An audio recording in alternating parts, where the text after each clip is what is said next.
So I had a quick question in regards to students who, for instance, well, not just students, but individuals who are immigrants to this country or do not have paperwork that allows them to go on and have a stable job. Because, for instance, if they're a student on a student visa, I'm not sure if you answered this question already, but regarding a student visa, or if they're here but they can't work certain jobs. But for instance, if they go out and seek a job, or if a fellow Muslim were to help them obtain employment, even though technically it's illegal because they're not allowed to work here if they're on a student visa, then it wouldn't be permissible for us to actively engage in getting them a job, like under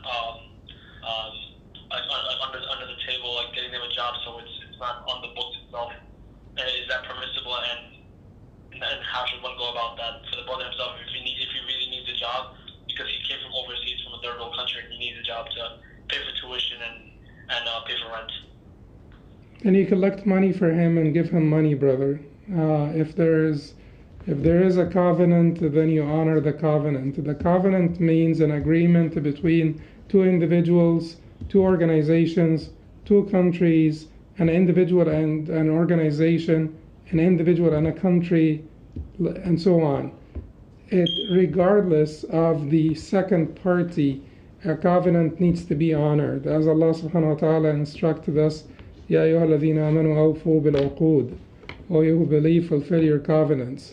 So the visa and whatever conditions included in it is a covenant that must be honored. An employment contract is a covenant that must be honored, and so on and so forth. So we should not breach the covenants, we should not violate the covenants, but certainly no one will bar you or prevent you and other brothers from helping out this Muslim fellow who needs some help for sustenance.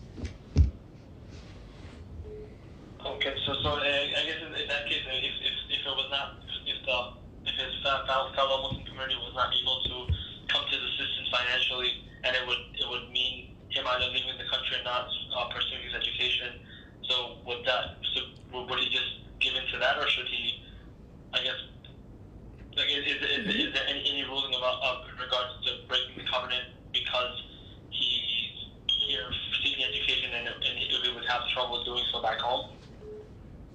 Well, I am quite sure that there must be some legal way to figure this out. I guess students after 1 year of residence in this country, they do have some opportunities. So I think that he needs to put a little bit of effort into looking for the legal alternatives, inshallah.